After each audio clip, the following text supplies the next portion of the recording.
Hello, listeners, and welcome to episode 1 of the Hyphae Media podcast. Today, I'm joined by cannabis activist and advocate Sarah Godfrey. Sarah uses cannabis to treat numerous ailments and is the author of the paper, My 28-Year Journey with Cannabis, From Terminal Disease to Post-Pharmaceutical Healing. The paper was published in the scientific journal Drugs and Alcohol Today and received an award for excellence. So, Sarah, thank you so much for joining us today. Hi, thanks, Luke. Hi, No yes. worries. So I really wanted to get you on the podcast to share your story. I think it's really interesting, and you've definitely been through a lot. And I think it's a great way to potentially help other people who might be in a similar situation to yourself, or maybe they have a family member or loved one who they're doing research for. So Before we get to the start of this story, why don't you just tell us a little bit about yourself and a brief introduction as to how you're currently using cannabis in your life at the moment? Okay, well, just as you're saying that, I'm about to drink a glass of raw juiced cannabis. Oh, wow. So as I'm speaking to you, I'm medicating. Okay. The raw juice is amazing, but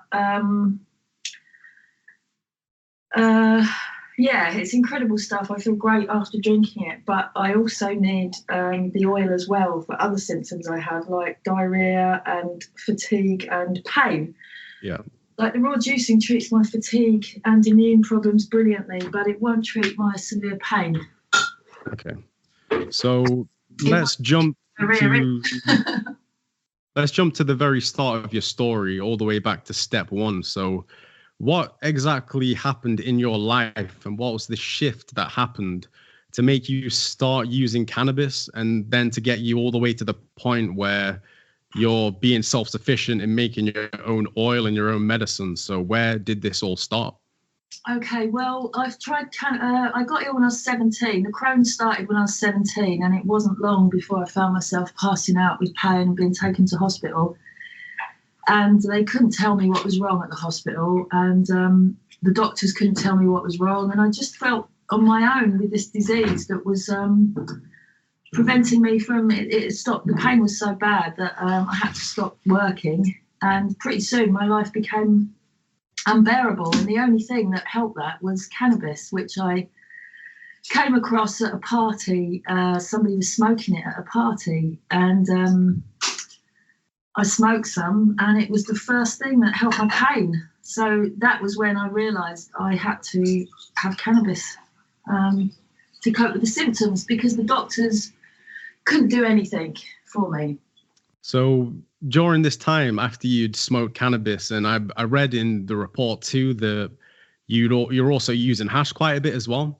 And I was just curious as to how much relief you were getting from this, because for those listeners that don't know and who may have not read your story, there's quite a big emphasis on how you were using hash almost constantly. And hash is basically, it's a homogeneous mass of trichomes from the cannabis flowers, and these are small little glands that produce some of the therapeutic compounds, such as cannabinoids, such as terpenes. But in terms of concentration, it's closer to cannabis flowers than some of the more high potency extracts like FICO and stuff like that. So in these early stages, when you were just smoking flowers and hash, how much was this doing for you? Was this like changing the game in terms of your symptoms, or was it just taking the edge off?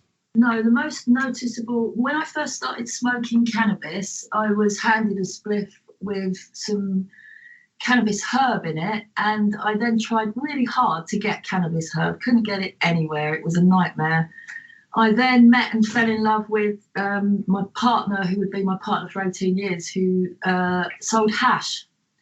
So suddenly my life was changed because I had access to hash. And when I started eating the hash, it completely normalised my Crohn's. Oh, wow. At the time I was 18, and my partner and some friends, we'd made what they called space cakes for Christmas dinner. Yeah. About a tenth, about 1.75 grams in each. And I think I ate 4 of them. They made me feel so great. Wow. I think I actually fell asleep with my head in the dinner because I couldn't stop eating them. They made me feel normal. They stopped the diarrhea, they stopped the pain, they stopped the nausea, they stopped the vomiting. And my life was bearable if I ate hash. However, I couldn't afford to eat hash except for once at Christmas when I clubbed together with friends to buy it. And even though I'd met someone who was buying and selling hash, it wasn't enough because it was still really expensive. Yeah. And when you end up really poor and ill, you can't afford that. And when you're too ill to work, you become very poor. And yeah, it just wasn't just possible. cycle. Yeah, I'm pretty sure though that I can't prove this, but I'm pretty sure that if I'd have been able to afford to eat hash on a regular basis, I don't think my Crohn's would have become life-threatening like it did. I don't think it would have spread most of my digestive system and nearly killed me twice if I had been able to eat hash more regularly. If I got a prescription, as I should have been getting. That statement too, it kind of speaks volumes to the state of cannabis within the United Kingdom, where we both live. Cannabis is categorized as a Class B drug. That's along with the likes of things like ketamine, codeine, amphetamines, which is frankly insane when you consider the safety profile of cannabis. And not just the safety profile, but the research that's coming forward showing that it's a legitimate medicine. And in some countries, it's actually used that way. So being that it was illegal, you were obviously going through what is known as the black market. Was the kind of hash you were getting, was it good quality? Was it coming from like Spain, Morocco? Was it grown and made in the UK and maybe not that good quality? Well, I spent about, let's just say I spent most of my adult life on a steep learning curve about buying hash. And I bought loads of crap that was called soap bar that made me ill. That was like smoking diesel. It was vile. And I've actually kept some hashish, the last crap bit I bought about 15 years ago, for the day when I can get it analysed to see what shite I was buying on the black market, because I had no other choice. I don't think you have to worry about any kind of mold landing on that, because it's probably not even edible for them. Whatever shit's in that. Yeah, it's not good enough to go mouldy. It was pretty vile. So yeah, I went through some really steep learning curves that undoubtedly endangered my health when I was buying the only thing I could buy. It was probably around about the early 90s I came across soap bar. In the late 80s there was really nice hashish like red leb, gold seal, Lebanese hash, red seal, gold seal, black seal, that kind of thing. Really good quality. Charis, I used to be able to get charis from India, no problem. Wow. And I could get hold of top quality. But then in the 90s, well, to be honest, there was soap bar around in the 80s too. It was just a case of trying to avoid it. But life got much harder for me in the 90s because that was when my illness became life-threatening, and it just became harder, and I needed more cannabis, and I had to find a way to get enough, really, which ultimately resulted in me growing. Yeah. So in regards to you growing and the oil making process as a whole, again, going back to the legality of cannabis in this country, it's not the same as in places in the US or other countries where you have the luxury of dispensaries or even access to recreational cannabis. In this country, yourself included, I know a few other people too who have had amazing success with diseases even as serious as cancer by literally putting a seed in some soil, extracting the constituents from the flowers, and suddenly, against everything we're told by the government and doctors, their diseases have either vastly improved or completely disappeared altogether, which is quite amazing. So could you walk us through the process of what it takes to make your own oils? So you've grown some plants, you have some flowers. What are the next steps to take the medicine from these flowers and convert them into an ingestible oil? Right. Well, the first stage is the alcohol, because you need high-proof alcohol to do that.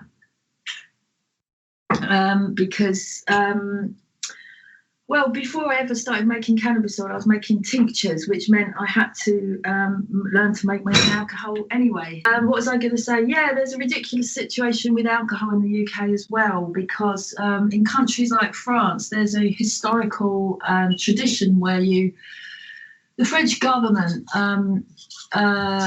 paid for mobile stills to go around villages, communities, and everybody would bring their alcohol that they'd made to be distilled. And this was a government service in France, because alcohol is an essential part of life, not just for drinking. I mean, I don't even drink alcohol myself, but I use it every day for making tinctures, making oils, and also the heads are really useful for lighting the fire and stuff, and for cleaning alcohol. Alcohol is an essential part of my life, and it's really frustrating that I'm not allowed to get a license and produce it legally. Yeah, because I've noticed a lot of the kind of instructions and recipes for some of these preparations that I've seen. A lot of people talk about using really high potency grain alcohols, like about 180 proof, which is really hard to access in the UK. And I know people who have had to try and ship it in from places like Poland. And this can be a very long process, a very expensive process. So I think by making your own alcohol, you can essentially become more self-sufficient. And if you're making oil regularly, it's a necessity. So yes. I believe I read in your publication that you're actually making your own alcohol as well. Yes, yeah, on that subject, I was about to say that I don't, 180 proof, that's 90%. I mean, I make alcohol that comes out around 78% alcohol. And according to my medical herbalist, 62% alcohol and above, 62% proof and above will extract all the medicinal compounds from a plant. So I'm still waiting for further research into this and exactly what will be extracted above 62%. So as far as I'm concerned, you could make cannabis oil absolutely fine from using something like J. Ray and Nephews White Overproof Rum, which is around 64%. Okay. And is that accessible in the UK, or is that shipped in? Many off licenses in the UK. If I wasn't making, when I first started making tinctures, that was the alcohol I first bought to make tinctures before I started making my own alcohol. Okay. So before we get into the oil making process, then just briefly, could you walk us through the process of making the alcohol? What ingredients are you starting out with? What's the process to end up with some pure or high potency alcohol to use for the cannabis extraction? Yeah, well, some people make their own wash, which is where you start off making the alcohol as well. But I don't have the health for that, and you can. What I do is I buy organic cider and distill it, and you could also buy organic wine and do it that way. I personally find that alcohol made from a fruit is sweeter tasting and makes my oil taste nicer. So that's why I experimented with distilling lots of different types of alcohol and found that the distilled cider tastes the sweetest. And I presume there'll be some kind of medicinal effect in there as well, because polyphenols, which are a medicinal compound found in fruit and many other plants, the polyphenols are only 50% destroyed by pasteurization. So distilling should hopefully only destroy some of the polyphenols. So there should be a medicinal effect to alcohol, some slight medicinal effect to that, although I obviously have no evidence of that at the moment. Okay.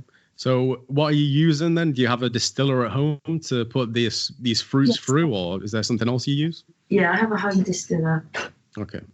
So once you've harvested your crop, you've dried the flowers, maybe you've cured them, you've made some alcohol, what are the next steps then in creating something like FICO, which is a full spectrum cannabis oil, is the kind of oil that I'm guessing you're making for yourself? Yes, yeah, I have tried infused oils, and then they're not strong enough for me. I need the concentrated stuff because my symptoms are very serious. Well, to start off with, I would take cannabis and blend it, dry it, blend it, and soak it in alcohol, and then evaporate it at low temperatures, which takes about a week, depending on how much you've got. So, as you read in my paper that I evaporate most of my oil at 37 degrees C. Yeah. because if you take a high THC strain and evaporate that at 37 degrees, then you will be left with approximately 1-to-1 THCA to THC oil. Okay, so we know. Well, I read in your paper that you were trying to eventually create an oil that had equal parts THC and CBD, and these are two of the primary cannabinoids that we see in a lot of different cultivars. And then you're also trying to incorporate equal parts THCA and CBDA. And for listeners that might not be familiar with these compounds, they're actually cannabinoid acids, and they exist within cannabis flowers in their raw form before they've been heated up or processed. And during the heating process, whether that's through cooking or smoking, these molecules become unstable and a carboxyl group is released. And this converts THCA into THC, CBDA into CBD. And a lot of people aren't really getting access to these cannabinoid acids, or they maybe don't even know about them. Exactly, yeah. But the science is slowly... Fortunately, sorry. Yeah, no problem. But the science is slowly shedding a bit of a light on them, and especially THCA is a bit more well-studied than CBDA, and it's been shown to actually bind to both CB1 and CB2 receptors, which is the mechanism that a lot of cannabinoids can help treat conditions. And then especially when it comes to Crohn's disease, THCA has been shown in quite early animal research to help with nausea and vomiting and also inflammation. So what kind of difference did you see in your symptoms from taking oils that were just composed of THC and CBD and then oils that incorporated cannabinoid acids? Was there a massive difference there, or was it slight? The difference was huge. As you know, if you've read my paper, the first time I made cannabis oil with help, I made it following instructions online, following kind of the Rick Simpson videos online, which was all about boiling it basically. So I did that, and I took oil that was decarboxylated at around 100 degrees, and it's around 90 to 100 degrees, and it really hurt my stomach. It was really painful, and I ended up doubled up in pain, and had to take extra codeine tablets for the pain, and was really depressed, and told my partner at the time that I just couldn't believe it, and what was all this hoo-ha about cannabis oil when it actually aggravated my stomach and ileum pain, and aggravated my brain fog as well, and my fatigue. And my partner at the time had, as you know if you read my paper, he'd spoken to someone who'd been working with cannabinoid scientists in the 90s at a free festival. And this person had told him that cannabinoids changed at high temperatures. So it was my partner's idea to try it at human blood temperature. He felt this would be more natural. So we tried it at 37 degrees. And it was completely different. It was instant pain relief for my stomach, my ileum, my brain fog, my fatigue. It was like a whole different medicine. And it's still the same now. If I take... my health is so much better that I can cope with decarboxylated oil in the late afternoon and evening when my symptoms are better. But still, if I had decarboxylated oil first thing in the morning, it would still hurt my stomach. Wow. And yeah, it really upsets me that all the research done into cannabinoids is focusing on patents, like this recent research into CBDA that was recently presented. I haven't had a chance yet to watch the video presentations on it, but and this research was done in laboratories on rats into CBDA, and some of this research was done into stabilising CBDA as a partial isolate, which is obviously geared towards patents. And it's so wrong that there are millions of people with Crohn's disease in this country, and not one of them can access cannabinoid plant acids, e.g. CBDA and THCA, which seem to me the most effective form of treatment for my Crohn's. Not allowed to get that. And even if they were given access to cannabis on prescription, they still wouldn't get that on prescription because the processes involving making oil like that are not really commercial. I do this out of need for a bearable life, a quality of life. I don't do this for money. And I believe that the most beneficial cannabis oils are made in a non-commercial way. Yeah. So I feel really frustrated that I'm never ever going to get this on prescription because it's not commercially viable. One of the biggest hypocrisies surrounding especially the cannabinoid acids too, because especially THCA, before decarboxylation, the molecule itself it has quite a low affinity to the CB1 receptor. THC produces its psychoactive effects when it binds to that site. THCA, the research shows, is almost completely non-psychoactive, and most cannabis plants, they contain enormous amounts of THCA, and they're technically not psychoactive until they've undergone decarboxylation. Yeah, it's not quite that simple either, because we've got substances that are legal, like tobacco, which do have a psychoactive effect. I hate the way that this psychoactive bill rubbish focuses on psychoactivity, because humans are intrinsically psychoactive. It's part of our genetic makeup. We have co-evolved over millennia with psychoactive plants. They surround us. At Christmas, we hang mistletoe up and kiss under it. That's psychoactive and poisonous. That's not illegal. So to say that humans can't grow or take psychoactive substances is pathetic when tobacco is legal and psychoactive. Yeah, and especially in regards bad paranoia caused by tobacco without cannabis, I might add. Mm-hmm. And when you talk about the co-evolution of humans with psychoactive substances, perhaps the most profound example of that is the endocannabinoid system within our bodies. Exactly. Would you like to talk about that briefly and how that makes cannabis such a compatible medicine to the human body? Yes, it's one of the great tragedies of prohibition that a plant that is part of us, as you say, the endocannabinoid system is part of our bodies. We have cannabinoid receptors all over our bodies. Humans produce endocannabinoids, and it's in human breast milk. And one of the molecules produced in our brains, anandamide, which is the Sanskrit word for bliss, is endocannabinoid. They're part of us, and to say that they're illegal, it's a bit like trying to make, I don't know, oxygen illegal, even though we don't actually produce that in our bodies. So that's a bad example to use there, but yeah. Still, it could potentially be just as vital. Some of the new research, there's an amazing scientist and medical doctor by the name of Ethan Russo, and he is part of, he's done many different studies into cannabis, and one of the kind of mechanisms he's popularized is the entourage effect, which basically goes into the synergy between cannabinoids and terpenes. And terpenes are aromatic hydrocarbons. Every time you go up to a cannabis flower and smell it, it's going to smell different to other cultivars due to the profile of terpenes that are inside. And he found, or he's part of a team that have found, that these molecules, when they're ingested at the same time, they work in synergy via the entourage effect, and they can kind of amplify the effects of each other.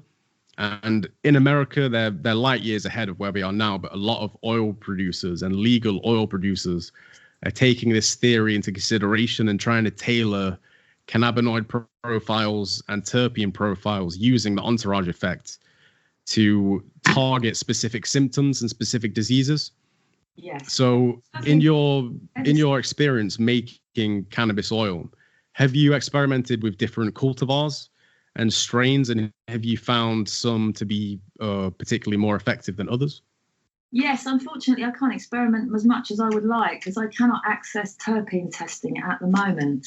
Not affordably for me, no. So unfortunately, I'm missing a huge chunk of the research I would love to do. For example, some THC strains can have identical percentages of THC and CBD, but one can be energizing and one can be sleepy, even if they're the same amount of sativa and indica. And it's to do with the terpenes, whether they are sleepy or energizing. And that's something that I can't really experiment with as much as I would like. There are certain strains that I like to use a lot, but I tend to swap strains. I mean, there are tried and tested ones, like, for example, at the minute, I'm growing super silver haze because it's one I've grown many times and it's just lovely and it just seems to suit me. This is something we need a lot more research into. I mean, a study in America, in one of the legal states, into cannabis hyperemesis syndrome pointed towards strain allergies, and preliminary studies do point towards some people being better suited to some strains than others. This is an area that needs more research. There's so many areas that need more research. As you say, the legal states are way ahead of us on that. But the entourage effect is what underpins herbal medicine, because every herb I take has the entourage effect. For instance, every day I take hawthorn tops in tea to normalise my cardiac arrhythmia. And this is because hawthorn not only contains the active compounds that normalises my arrhythmia, it also contains many, many hundreds of other compounds that work in synergistically with that, with the active compounds to balance out the effects. And that's the only way it's safe, really, because nature is way, way cleverer than humans, and nature designed all these plants for us a long time ago. Yeah, and a lot of modern medical practices and pharmaceutical practices, there's the term of one molecule, one target. And a lot of the research that's gone into cannabis in this regard too, where they're going through these huge processes, expensive processes to isolate, let's see what THC does alone, let's see what CBD does alone. They're trying to create synthetic versions and, like you said, patent them. But the entourage effect, it's showing some studies show that full spectrum oils actually have a more profound effect for the same conditions that isolated cannabinoids do. And again, that speaks to this kind of innate intelligence. Like, why do these molecules, why are they so compatible with our body? And why do all the ones that seem to work so well together appear in the same plant? Well, like I was saying, nature is way, way cleverer than we are. And we should be learning from nature, not trying to pervert nature to our financial needs. You know, it's crazy to think we should be learning how to use biomimicry in all aspects of our lives and to work in harmony with nature. And you learn to embrace and use the pharmaceutical effect. I mean, there's always going to be people who want a tablet from a doctor that is an isolated, synthesized chemical. There will always be an element of our society that doesn't feel safe unless they take something from a doctor. But there will always be people in society like me who feel safer making their own medicine. And we have room to cater for everybody. There's room to cater for people like me who want to make their own medicine. And there's room for other people who want to get their medicine from a doctor in a pill form. In your opinion, then, because cannabis is proving, it's been used for thousands of years, and modern science has proven its efficacy for diseases even as serious as cancer, and in your case, Crohn's disease. Yeah, well, in my case, my Crohn's has proved just as bad as cancer. I mean, my best friend died of cancer 3 years ago, and it wasn't until she was in the last 3 months of her life that her symptoms became as bad as mine. When I saw her pass out with pain and exhaustion, then I knew her symptoms had become the same as mine, and then I knew my Crohn's symptoms were as bad as a cancer, a very serious cancer, actually. So, unfortunately, my disease has nearly killed me twice. It frequently tries to come out of remission. It's trying to flare up now. I've got a cyst in my eye, and I feel like I've been developing ulcers in my terminal ileum again from the stress of harvesting this cannabis, which is the only thing that makes my life bearable. But if I do what the doctors say, I'll be dead. So I haven't got a choice, really, because the doctors prescribe me high doses of morphine and high doses of dihydrocodeine and antidepressants and Valium and sleeping tablets, and it all just made me worse. And the only thing that works in harmony with my body that makes my Crohn's bearable is cannabis, specifically cannabis oil. So why, in your opinion, then, if you're in this position, this plant that you can grow at home by yourself is helping you to an incredible degree, why are you seen as a criminal in our country? And why, in general, in your opinion, do you think cannabis is illegal in the UK? because sadly the pharmaceutical industry donates a huge amount of money to Parliament, and unfortunately Parliament is protecting the pharmaceutical industry. In fact, Parliament has become part of the pharmaceutical industry now. Unfortunately, there are financial links between Victoria Atkins, the drug minister's husband, and British Sugar. Her husband is the CEO of British Sugar, who grow tons and tons of cannabis legally. Unfortunately, the financial links and the corruption is undeniable. So I have to ignore the government and do what's morally right for my health and morally right just for other people as well.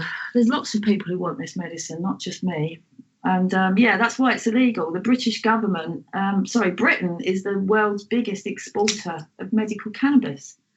So it's pretty obvious, isn't it, that the government is protecting that cartel. That's what it's become, sadly. The definition of a cartel is a group of people who seek to artificially keep prices high under threat of violence. And that is exactly what I face, the threat of violence to protect their monopoly. And believe me, I have been arrested in the past and had my eighth of cannabis taken off me and spent 4 hours in a police cell on 2 crutches, barely able to walk. So, yeah, I don't appreciate. And as far as I'm concerned, I'm entitled to compensation. And so are all the other people who have been put through hell just for utilising the only medicine that helps them. Absolutely. And there's so many anecdotes. There's so many studies even that show people using cannabinoids have helped them come off other medications, be that pain medications, psychiatric medications. And I think it's a massive threat to these huge corporate entities that are tied in and lobby the government, where people can simply learn like you have using the internet, maybe through other people, where you've grown a plant in your own home and you've created an oil that on the black market is worth an incredible amount of money. So people who can't make it have to go through these avenues to obtain it. Yeah. If people were allowed to grow cannabis and the truth got out that this isn't some psychosis inducing evil drug and that it's actually an incredibly important plant for the human body, and people started growing it, these companies would receive massive financial damage. So it sounds incredibly conspiratorial to people that are still of the opinion that cannabis, like the word cannabis, makes them uneasy, and they associate it with things like ketamine, amphetamines, heroin, crack. Yeah. But there's proof. Sorry, carry on. What were you going to say? There's proof. There's proof that I forgot. Sorry, go on. Sorry. No problem. I was just going to bring up an important point about cannabis, in that it can cause mental health problems in people who are susceptible if you have the wrong strain. And this is why prohibition is so dangerous, because I'm sure if we had proper education about different ratios and different cannabis strains.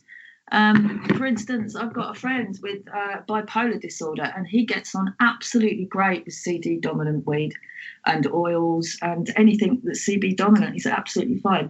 I have seen at least 2 people in my life have psychosis due to smoking high THC, both on its own and with tobacco. And they were people who had serious mental health problems. So there's no doubt that if you have something serious like schizophrenia, bipolar disorder, or any kind of serious mental health close in your family, like say your father was diagnosed with schizophrenia or bipolar disorder, it would be sensible to start your cannabis use with a CB dominant strain. But because of prohibition, this is never put out there. So susceptible individuals will be only having access to the black market, which means they have strains which are not suited to them. So, the propaganda out there has caused a huge amount of damage and misinformation. And if we were educated properly that cannabis is an antipsychotic, it can cause psychosis and it can treat psychosis. That's the truth about cannabis. And we need we need the public to be educated about this, to see that other things like tobacco have strong links to psychosis. Unfortunately, because tobacco is still legal, the government does not want to promote this. But there was plenty of research come out in the last 2 years about the links between tobacco and psychosis and tobacco and schizophrenia. Wow. Tobacco is way more dangerous than cannabis, and it's legal. we see the buzzword in the media thrown out a lot about skunk and these super high THC strains, and 100% I agree. If you're predisposed to mental health conditions and you use them regularly, or you use them as a young teen whilst your brain's developing, it's not optimal. But the media and the government have an obsession with pairing cannabis, which is a plant that contains over 100 cannabinoids, with THC. That's the link. That's as far as there seems to have. Programming. What the government has done with our media is groomed the public to be receptive to their agenda. Basically, it goes beyond an obsession. This is social grooming. It's the manipulation of society to protect the pharmaceutical industry, protect the government's links to corporations, and it's way beyond. That to me is grooming, and it's actually. If you look at how fascism starts, you cannot have fascism without propaganda. So as far as I'm concerned, misinformation in the public about cannabis causing psychosis without having any information about how CBD treats psychosis and how CBD is an antipsychotic, then that is social grooming. And so you mentioned British Sugar and their ties to the government, and these guys I think they're the umbrella company that features GW Pharmaceuticals, and they are the creators of Sativex, which is a cannabinoid spray that features both THC and CBD. So, yeah, which was, if I'm right, skunk number one, by the way. That Sativex that's legal on prescription was made using skunk number one. So, how am I supposed to listen to anything the government says when their propaganda is so full of holes? It's ridiculous. If I'm right in thinking back to reading your paper, did you question your GP about Sativex at one point, and did you try and get a hold of some? Yeah, I've tried many times to get cannabis on prescription. I'm not allowed to get it on prescription. I'm not allowed to get Sativex, so I currently make my own version of Sativex, which is a 1-to-1 oil, except mine also has CBDA and THCA in it. So what I'm making isn't available currently. If the government can come up with oils like I make, then yeah, great, do it. Give it to me on prescription, but that's never going to happen. So it's down to me to make my own medicine, like I've been doing for 26 years.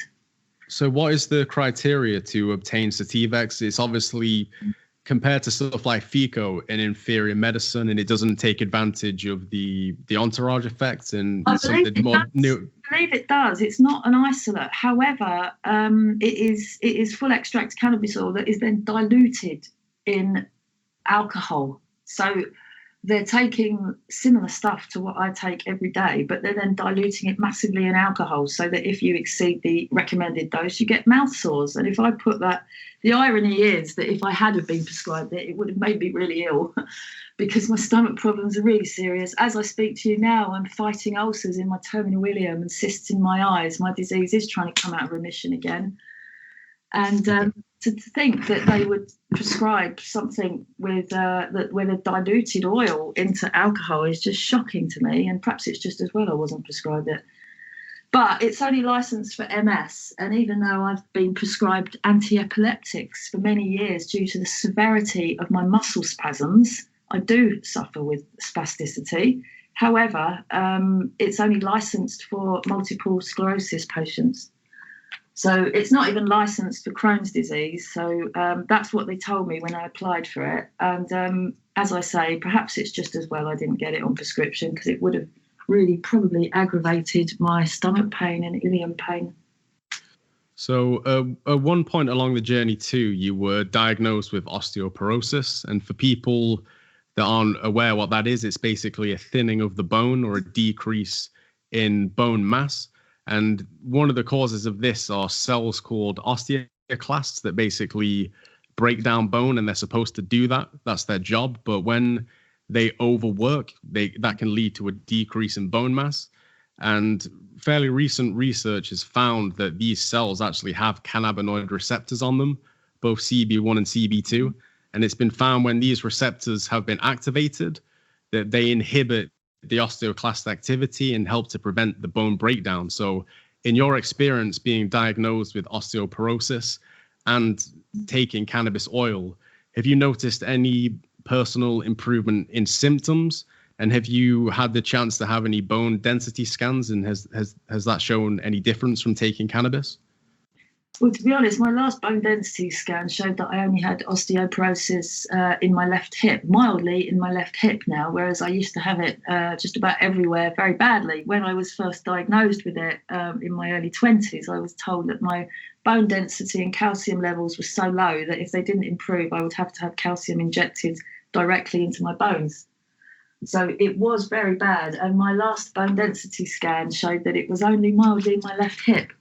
And that was before I took the oil. That was down to smoking it, eating it, and a lot of raw juice, not raw juice cannabis, I raw juice beetroot, carrot, and a lot of herbal tea, a lot of slippery elm powder, and a huge amount of tahini, which is calcium rich.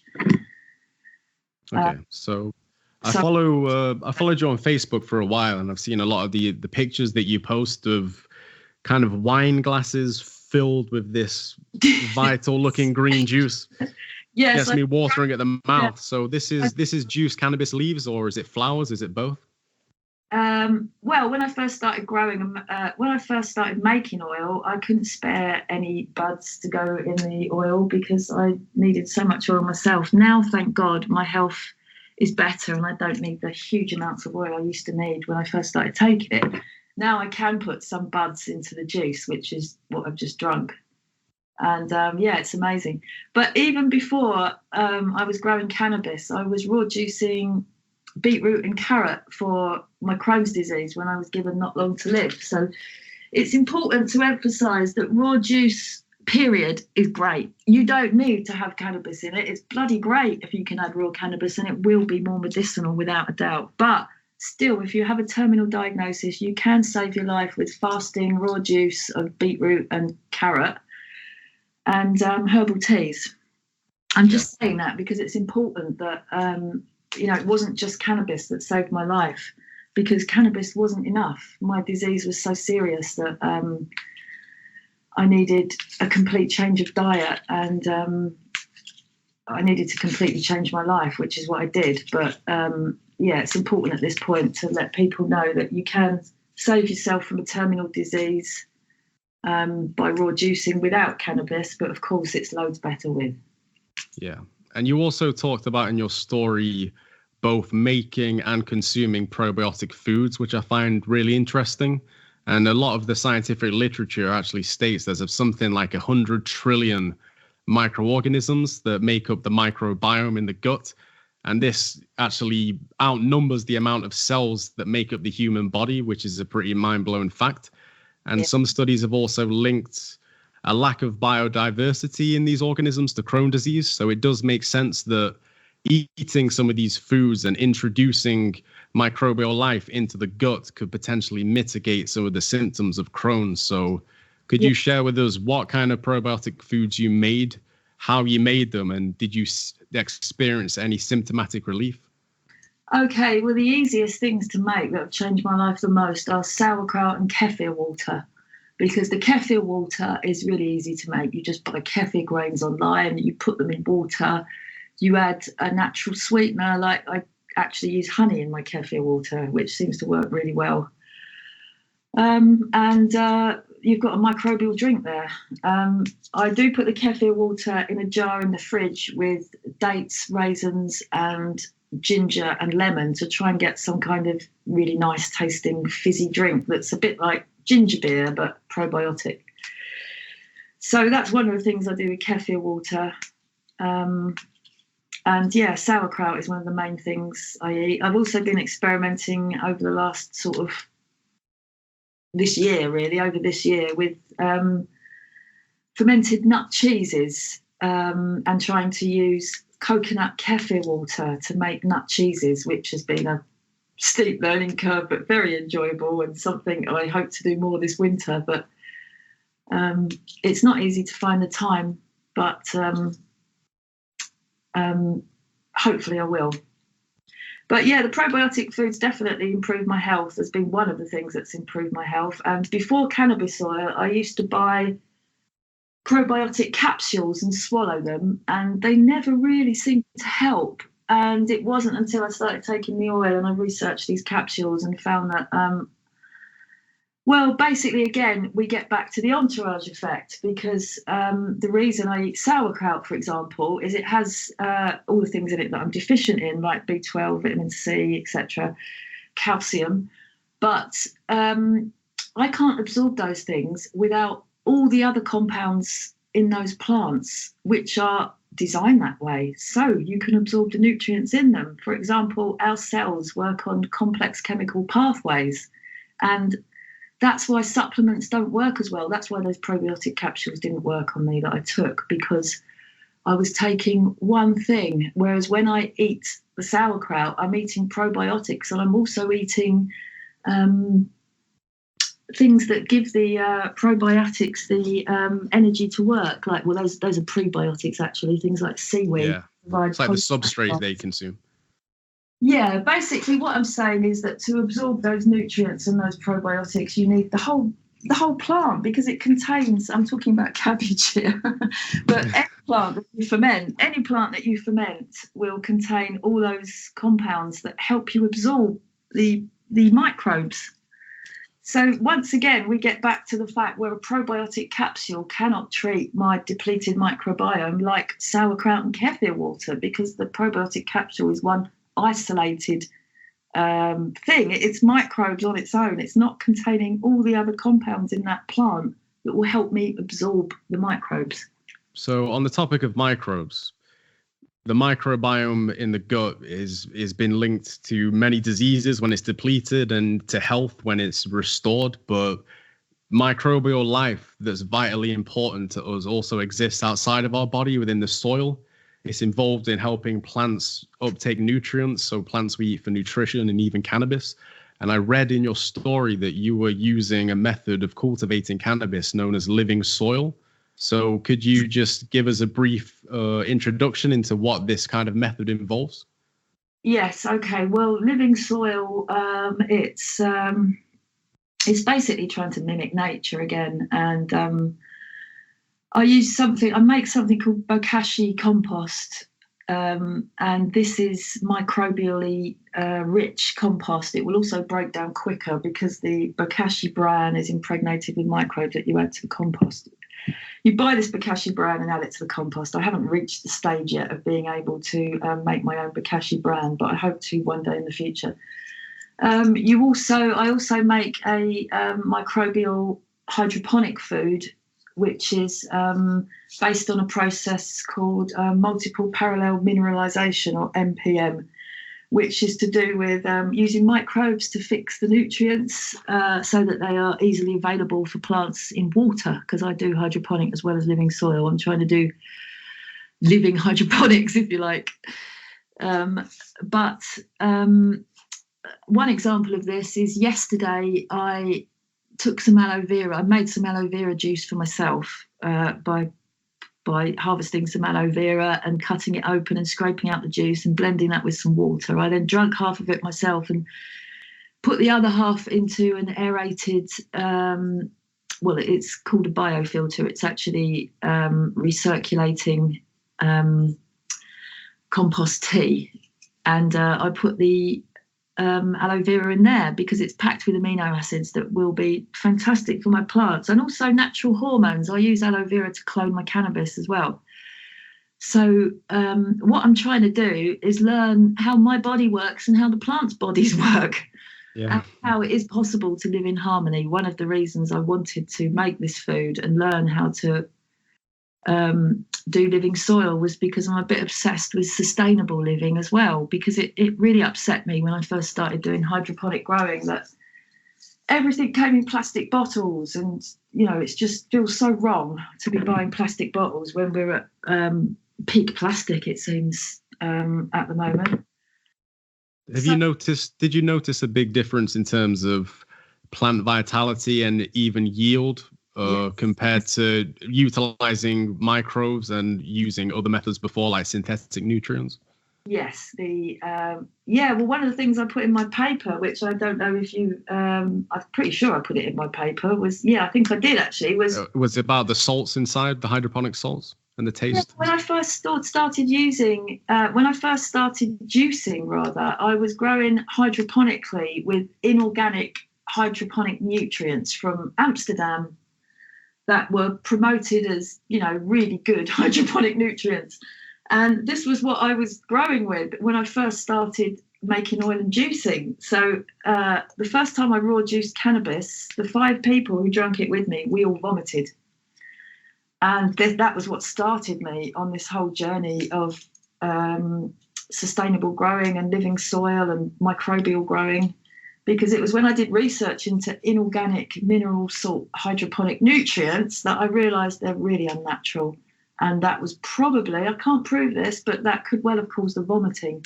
So I changed plant foods, cleaned out the reservoir, changed plant food to an organic hydroponic plant food called Plant Magic. And there was no vomiting. I repeated the experiment with 2 less volunteers this time. Just to be safe. Yeah, well, the poor people didn't want it, and who can blame them after the first experiment with the vomiting. So, the second time it didn't make anyone vomit, and that was when I was absolutely sure that it was the plant food. So that was when I started researching this, and that was about 6 years ago now. So I've spent the last 6 years trying to learn about plant food and why inorganic mineral salt food is so dangerous to our health. And again, it's very similar to what I was just saying about why supplements don't really work, and why it's better to get your supplements from your food as functional nutrition rather than a supplement. And that's because inorganic mineral plant food is a combination of I don't know. It's NPK, isn't it? It's nitrogen, potassium, and phosphorus, I believe, that they're adding to the soil constantly just to supply plants with like the baseline nutrients they need. But because the soil, in the way agriculture is done a lot, pretty much all over the world, it's very intensive. They're sucking the nutrients out of the soil over one season and then putting synthetics back in. But it's really the key is the microbial life, the fungi, the mycorrhizal fungi, the beneficial bacteria that actually help plants pull up a massive array of these other trace minerals that aren't actually getting into our bodies when we're buying food that's been grown in these kind of polyculture, intensive agricultural situations. The monoculture, you mean, where they just have one crop and they go... Yeah, monoculture. Yes, yeah. Well, that's, yes, exactly. I mean, I believe one of the things I want to do research into is nutrient-dense food as a treatment for disease, because I've been trying to do that myself for the last 6 years. I've been trying to grow nutrient-dense food. Let me just explain that if you read research into probiotic growing, for example, one of the studies I referenced in my paper was about vitamin C levels in strawberries grown probiotically and how the vitamin C content had increased by 50%. And it was when I read that research paper in 2015 that I became a bit obsessed with trying to grow nutrient-dense food, because I have so many deficiencies myself that have been very serious and contributed towards me being a wheelchair user. So I decided that I had to find out about this, and that was when I began to look into nutrient-dense food, and I began to realise that, there's so many studies out there. You know, as soon as you start reading studies, it's obvious. Like, for example, there's a study that shows magnesium levels in UK potatoes have dropped by approximately 50% between 1945 and 1995, and magnesium deficiency is associated with all small cell carcinomas, I believe. So it began to become really apparent that not just my disease, but many cancers, many other diseases were caused by nutrient deficient food, caused by modern agriculture and our complete disregard of microbes, really. Modern agriculture too is something I've been looking into recently, and especially in regards to Crohn disease. One of the major pesticides created by a company known as Monsanto is called glyphosate.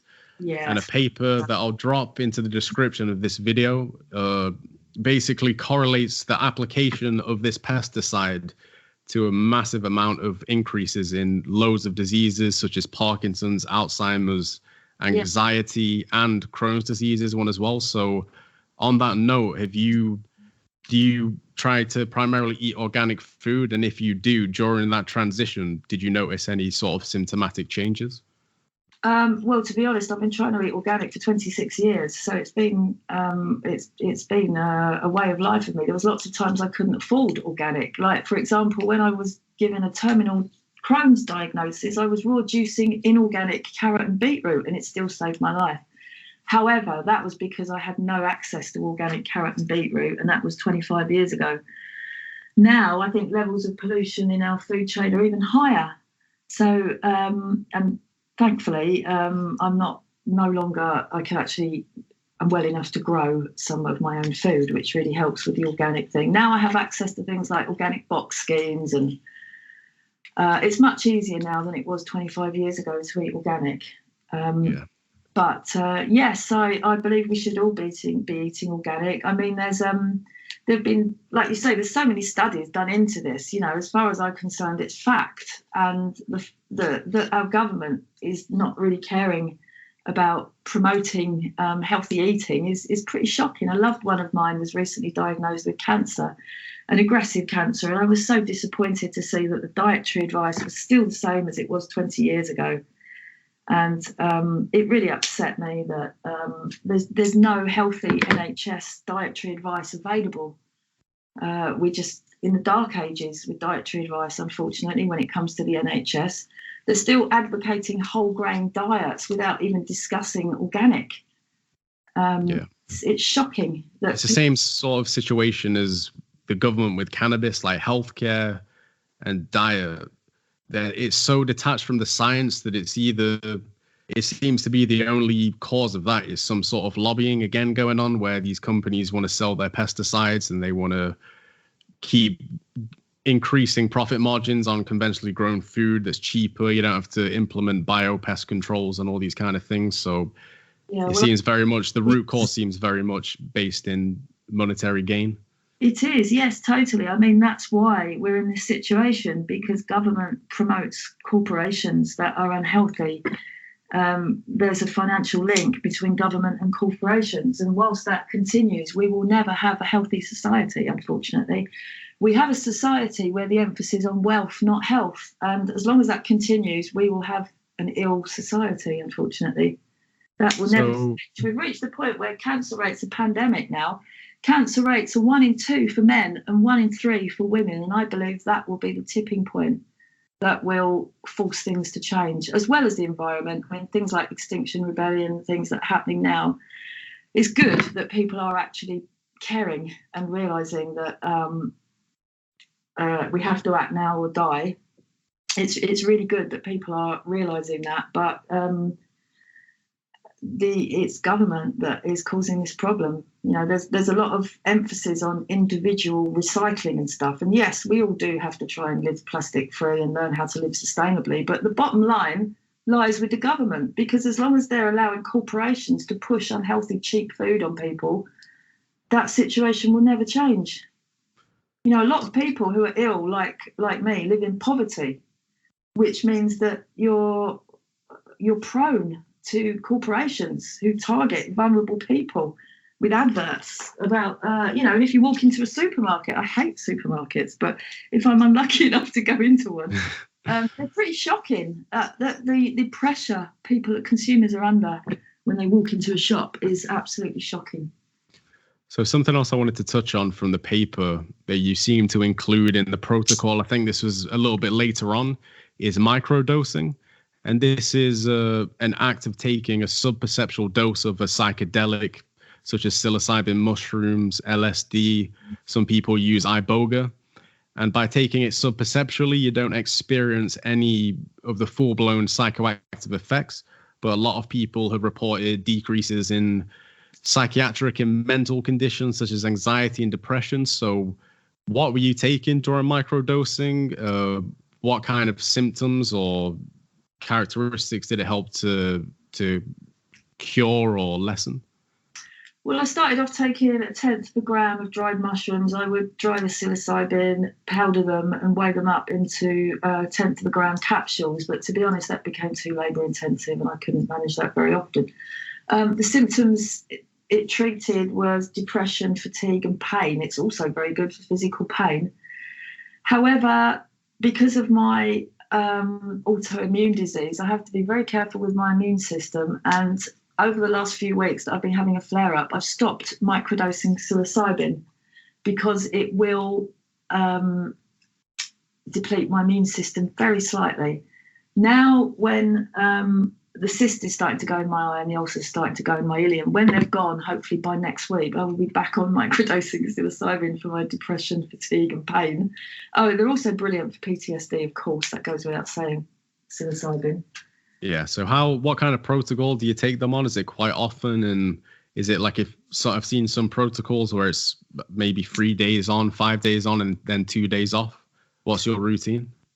Well, I was taking one mushroom every other day. After trying to take 1/10 of a mushroom, I suppose I was taking, 1/10 of a gram, not 1/10 of a mushroom, 1/10 of a gram of psilocybin. I was taking about once a fortnight, and that seemed to make me feel just great. But I ran out of capsules, didn't have the time and energy to do any more. And that was when I moved on to taking one every other day. So that's what I'm doing at the moment. Okay. So, like I said, I stopped over the last 3 weeks because I'm having a bit of a Crohn's flare-up due to the physical effort of harvesting. And I did try and get some volunteers in, and unfortunately, somebody wasn't able to help me. And I'm going to be a bit more organised with it next year and get more help in. But okay. Sorry, I'm harvesting as I'm talking, so my mind keeps going off. You have to. No problem Sorry, at all. we're talking about psilocybin. Yeah, sorry. Yeah. So now I take. I'll get back on it next week when the cyst in my eye and the ulcers in my ileum have gone. Okay. So I've got one last question for you here. We're past an hour, so we'll start to wrap it up. So, in your experience and what you've gone through, you're a very good resource for people who are in a similar situation. So what advice, you've covered a lot of it in this video, but what are some of the key pieces of advice you could give to people who are looking to use cannabis for Crohn's disease? Okay, well, the best advice I can give is grow it, because that's the only way you're going to get as much as you need, and it's the only way you'll be able to access raw juicing. So if you live somewhere you can't grow, then move or have a word with the landlord and just find a way to make it happen. Because if you don't grow, I don't think you'll ever be able to get fully healthy, to be honest. Yeah, there's a lot of stories of people who've tried to access cannabis oil online and been scammed, or there's still residue within oil and stuff like that. So I think grown from home, whether it's the Crohn's or other diseases, is definitely the best option. A high risk option, but people have got to do what they've got to do. It's not that high risk, really. The most risk you're going to get is that you're going to get arrested, and then you plead not guilty and you ask for it to be tried in front of a jury. And I don't think there are any public members currently who would convict someone with health problems for growing their herb for themselves. It's so unlikely that you're going to be put in prison for that if it's your first offence and you're doing it just for yourself. So really, I consider it low risk, because what my Crohn's puts me through is high risk. Yeah, that definitely makes sense. Is there life from Crohn's disease is high risk. Growing a plant and risking having a knock at the door from the coppers is nowhere near as risky as my disease, believe me. Is there a limit to a number of plants and this kind of sentence you'll get? Is it something like 9 plants and the sentence goes up, or does it not really matter how much you're growing? I think there is a kind of limit of 9 plants, which is bandied about at the minute, which means nothing to me, because 9 plants isn't enough for me. And I think we should have no limits, particularly because I make medicine for other people. People help me grow and get some of that medicine themselves. I'm not well enough to grow this much on my own. I do this as a community thing. This is meant for the community. And I think that people should be growing communally. And I think if you've got health problems like Crohn's disease, you're probably not going to be well enough to grow on your own anyway. So team up with other people, because it's much easier. And then you can all take the risk together, can't you? And you can also all share the cost together as well. And it's the only way, because putting limits on plants is like putting a limit on how many times a day I'm going to have pain. And that limit will change between summer and winter, because my pain levels are greater in winter. So this plant limit stuff is meaningless to me, because I can't grow for a plant limit. I take between 3/4 of a gram and a gram of full extract oil a day. Now that's a lot. That's a lot to get through, just for myself, let alone trying to help other people like my mum. My mum has diverticulitis. I make CBD oil for her. I also make 1-to-1 CBD and THC oil for her at night time. I've got friends I make oil for. I've got a friend with terminal cancer who I've managed to help get in remission. Am I meant to stick to 9 plants and say no, sorry, to my friend with cancer? No chance. Or am I meant to say no, sorry, I can't do that for my mum with anxiety and diverticulitis who's grieving her husband? No way. So yeah, it's ridiculous having plant limits as far as I'm concerned. Yeah, the law as a whole is outrageous. So I really appreciate you coming on here, sharing your story. I think some of this information is incredibly valuable to people going through a similar thing and people who are trying to help loved ones in a similar situation. So in the description of this video, I'll leave a link to your paper that I mentioned at the beginning. And is there any other way people can keep up with your content, maybe Instagram or a website, or any of the links you'd want to, or plugs you want to leave in here? Not really, no, because I'm not on Instagram. I'm on Facebook. You can follow me on Facebook. I do posts about juicing and food I make and stuff, but I haven't got a website. I'm just trying to make lots of medicine for myself and others, so I haven't really got time to do a website, to be honest. Yeah, keeping you busy.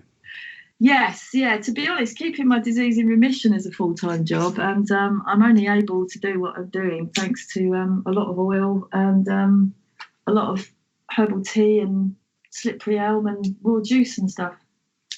Yeah, well, thank you so much for your time, Sarah. No worries, it was a pleasure, and good luck. And yes, if anybody's listening, grow.